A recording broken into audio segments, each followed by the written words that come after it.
আসসালামু আলাইকুম। এখন আপনারা দেখবেন সংবাদ শিরোনাম। সরকার গঠন করলে বিএনপি ধীরে ধীরে একটার পর একটা আমরা এলাকার মানুষের সমস্যার ইনশাল্লাহ সমাধান করব। 12 তারিখের নির্বাচনে ইনশাল্লাহ ধানের শীষকে জয়যুক্ত করতে হবে। নোয়াখালী ও হাতিয়াবাসীর কাছে ধানের শীষে ভোট চাইলেন তারেক রহমান। সারা দেশে বিএনপি প্রার্থীদের জোর প্রচারণা।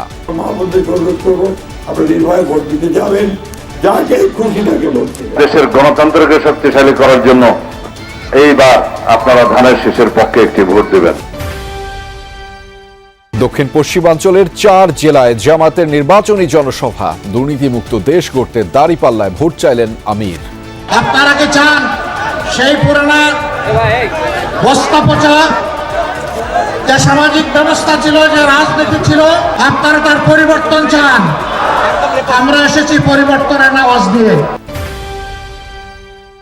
18 আসনে এনসিপির প্রার্থী আদিবের উপর হামলার নিন্দা।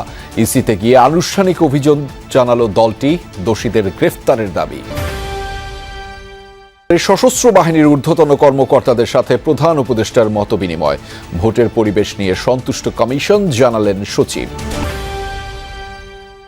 এনসিপির পদযাত্রা বাতিল, লেভেল প্লেইং ফিল্ডের দাবি দলটির। সারা দেশে সকাল থেকেই গণসংযোগে ব্যস্ত প্রার্থীরা ছুটছেন শহর থেকে গ্রামে। আইসিইর বিরুদ্ধে যুক্তরাষ্ট্র জুড়ে বিক্ষোভ, স্থানীয় প্রশাসনের মুখোমুখি অভিবাসন বিরোধী সংস্থা।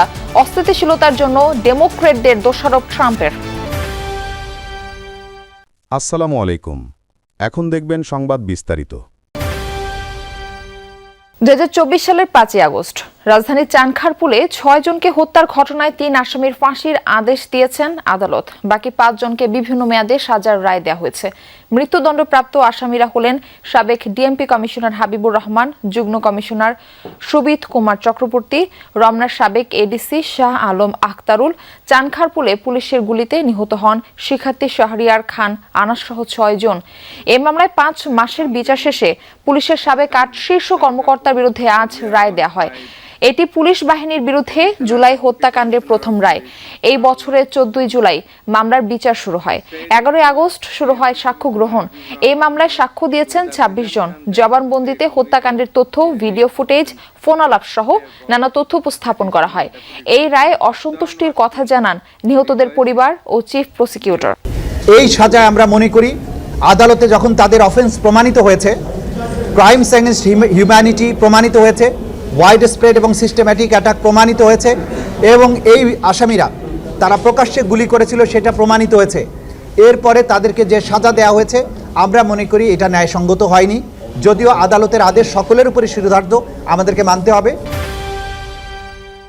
সারা দেশে আজ থেকে পাঠানো শুরু হলো পোস্টাল ব্যালট। নির্বাচনের দিন যেসব সরকারি কর্মীরা বিভিন্ন দায়িত্ব পালন করবেন তারা আগে ভাগে এই পোস্টাল ব্যালটে ভোট দিতে পারবেন। সকালে নির্বাচন ভবনে সংবাদ সম্মেলন করে কূটনীতিকদের সাথে ইসির বৈঠকের পর নানা দিক তুলে ধরেন সিনিয়র সচিব আখতার আহমেদ। বলেন, জাতীয় সংসদ নির্বাচন ও গণভোটের ফলাফল একসাথে দেওয়া হবে, তাই ফলাফল ঘোষণায় দেরি হবে। আচরণবিধি ভঙ্গে ইসি দৃশ্যমান কোনো পদক্ষেপ নেই। সাংবাদিকদের এমন প্রশ্নে কমিশন সচিব জানান, লেভেল প্লেইং ফিল্ড আছে বলেই প্রার্থীরা প্রচার প্রচারণা চালাতে পারছে। তবে আচরণবিধি ভঙ্গ হলে ইলেকটোরাল ইনকোয়ারি কমিটি বা রিটার্নিং কর্মকর্তার কাছে সরাসরি অভিযোগ করার আহ্বান জানান। বলেন, ইসিতে অভিযোগ করা হলে সময় বেশি লাগবে। বিদেশে প্রবাসীরা আচরণবিধি ভঙ্গ করলে দায় ব্যক্তির। সিসির আদালত অবমাননার বিষয়ে আদালতের কোনো নির্দেশনা পায়নি ইসি, জানান।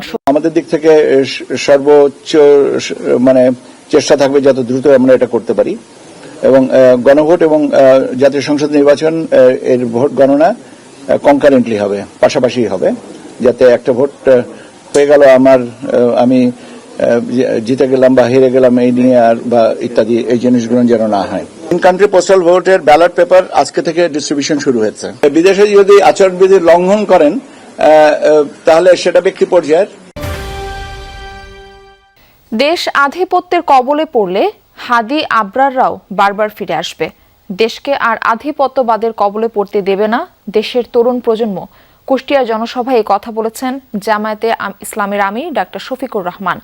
কুষ্টিয়ার শহীদ আবরার ফাহাদ স্টেডিয়ামে নির্বাচনী জনসভায় চাঁদাবাজদের অপমানজনক কাজ থেকে ফিরে আসার আহ্বান জানিয়ে তাদের সম্মানজনক কাজ দেওয়ার প্রতিশ্রুতি দেন।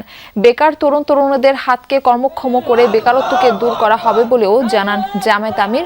সকালে হেলিকপ্টার যোগে কুষ্টিয়া পৌঁছান তিনি। পরে পুলিশ লাইন্সের হেলিকপ্টার প্যাডে অবতরণ করে সরাসরি জনসভাস্থল কুষ্টিয়ার শহীদ আবরার ফাহাদ স্টেডিয়ামে যান শফিকুর রহমান। কুষ্টিয়ার কর্মসূচি শেষে মেহেরপুরের সরকারি বালক উচ্চ বিদ্যালয় মাঠে কথা বলেন জামায়াতের আমির। সেখানে দাঁড়িপাল্লা প্রতীকে ভোট চান তিনি। এরপর চুয়াডাঙ্গা ও ঝিনাইদহ সফর করবেন। এক ফাহাদকে বিদায় করেছে, এক আবরারকে বিদায় করেছে, এক আবু সাইদকে বিদায় করেছে, কিন্তু মনে রাখবা এক একটা বিপ্লবী হাজার নয়, লক্ষ নয়, কোটি বিপ্লবীর দুনিয়ায় জন্ম দিয়ে তারা বিদায় নিয়েছে। জায়গায় জায়গায় দখলদারি, জায়গায় জায়গায় আমাদের ভাইয়েরা নেমে পড়লেন চাঁদাবাজি করতে। আপনারা এখান থেকে সরে আসুন। আল্লাহ আমাদেরকে যে রিজেক্ট দিয়েছেন ওইটাই আপনাদের সাথে আমরা ভাগাভাগি করে খাইতে রাজি আছি। তবুও মানুষকে কষ্ট দিবেন না, চাঁদাবাজি করবেন না। আসন্ন জাতীয় সংসদ নির্বাচন ঘিরে সারা দেশে জমে উঠেছে প্রার্থীদের প্রচার গণসংযোগ। সকাল থেকে মাঠে ব্যস্ত বিভিন্ন দলের মনোনীত প্রার্থীরা। কর্মী সমর্থকদের নিয়ে ছুটছেন নিজ নিজ নির্বাচনী এলাকার ভোটারদের কাছে। শোনাচ্ছেন নানা প্রতিশ্রুতির কথা। বিরামহীন পথসভা, গণসংযোগ, লিফলেট বিতরণ ও উঠান বৈঠকে সরব বিএনপি মনোনীত প্রার্থীরা। ভোটারদের দাঁড়ে দাঁড়িয়ে গিয়ে দেশ নিয়ে ভবিষ্যৎ পরিকল্পনা জানিয়ে আসছেন জামায়াতের প্রার্থীরা। ভোট চাইছেন দাঁড়িপাল্লা প্রতীকে। গণসংযোগে পিছিয়ে নেই স্বতন্ত্র প্রার্থীরাও। নতুন বাংলাদেশ বিনির্মাণে ভোট চাইছেন তারা। তবে ভোটাররা বলছেন এলাকার উন্নয়নে যাকে পাশে পাবেন এবার তাকেই নির্বাচিত করবেন তারা। দেশের মালিকানা জনগণের কাছে ফেরত দিতে হবে বলে মন্তব্য করেছেন বিএনপির স্থায়ী কমিটির সদস্য সালাউদ্দিন আহমদ। দুপুরে কক্সবাজার 1 চকরিয়া পেকুয়া আসনে প্রচারণায় যান তিনি। চকরিয়ার দুর্গম বলু বিল ছড়িতে নির্বাচনী জনসভায় যোগ দেন বিএনপির এই শীর্ষ নেতা। বলেন আগামী নির্বাচন হবে বাংলাদেশের বাক বদলে নির্বাচন। এই দেশ যেন আর কোনোদিন ফ্যাসিবাদ ও স্বৈরাচারে ফিরে আসতে না পারে, সেজন্য সংবিধান সংশোধনের প্রয়োজনীয়তার কথা বলেন তিনি। জান্নাতের বাহানায় কেউ ভোট চাইলে বিভ্রান্ত না হওয়ার আহ্বান জানান সালাউদ্দিন আহমদ। পাশাপাশি দেশের উন্নয়ন, নিরাপত্তা ও গণতন্ত্র শক্তিশালী করতে ধানের শীষে ভোট চান। এদেশে বহুদলীয় গণতন্ত্র প্রবর্তনের জন্য শহীদ রাষ্ট্রপতি জিয়াউর রহমান। নির্বাচনে প্রচারের অংশ হিসেবে দীর্ঘ 22 বছর পর কাল ময়মনসিংহে যাচ্ছেন BNP chairman Tarek Rahman. Mymensingh circuit house মাঠে জনসভায় দুপুরে বক্তব্য দেওয়ার কথা রয়েছে তারেক রহমানের। জোরে সোরে চলছে জনসভার প্রস্তুতি। এরই মধ্যে শেষ হয়েছে মঞ্চ তৈরির কাজ। বিএনপি চেয়ারম্যানের আগমন উপলক্ষে দলের প্রস্তুতি সভা অনুষ্ঠিত হয়েছে। তারেক রহমানের আগমন উপলক্ষে নেতাকর্মীদের মধ্যে উৎসবের আমেজ। জনসভায় যোগ দিবেন বিভাগের 4 জেলার নেতাকর্মী ও সমর্থকরা। 4টি জেলার বিএনপি মনোনীত 24 জন প্রার্থীকে জনগণের সামনে পরিচয় করিয়ে দেওয়ার কথা রয়েছে দলের চেয়ারম্যানের। সবশেষ 2003 সালের রোড মার্চ কর্মসূচিতে তারেক রহমান ময়মনসিংহে যান। অভিযানকে কেন্দ্র করে উত্তেজনার মধ্যেই এবার আইসিইর মুখোমুখি স্থানীয় প্রশাসন। আইসিইর এজেন্টদের অভিযান বন্ধের পাশাপাশি দ্রুত তাদের প্রত্যাহারে প্রেসিডেন্ট ট্রাম্পের কাছে দাবি জানিয়েছেন মিনেসোটার গভর্নর। আইসিইর সদস্যদের অপ্রশিক্ষিত বলেও আখ্যা দেন তিনি। এদিকে মার্কিন প্রেসিডেন্ট ডোনাল্ড ট্রাম্পের দাবি অভিবাসন ইস্যুতে পরিস্থিতিকে অস্থিতিশীল করে তুলছে ডেমোক্র্যাটরা।